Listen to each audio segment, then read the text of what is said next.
If you're a patient and you have symptoms attributed to the heart, such as shortness of breath, particularly with exertion, or chest pain, or palpitations, feeling like your heart is racing, or decreased exercise tolerance, and there's been no particularly good answer given to you for why you may have those symptoms, you should investigate with your physician whether those could be due to heart disease like HCM.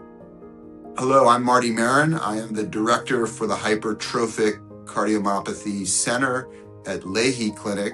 The patients know their bodies pretty well, obviously, and they feel like, that I'm just more out of breath than I think I usually should be, or I usually am for, a flight of stairs, and it's not like they are, it's not like they're incapacitated or debilitated. It's just a feeling that they're just out of proportion to that level of activity, more out of breath.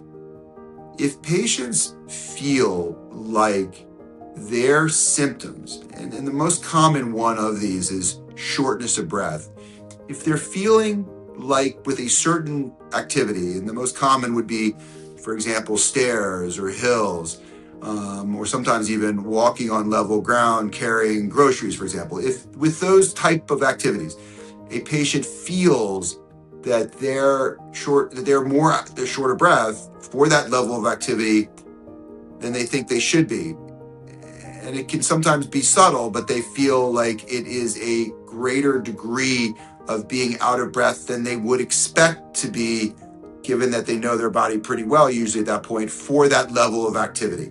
And if a patient feels that way, then that itself really should be enough that they need to have that investigated. That needs to be worked up with the right testing.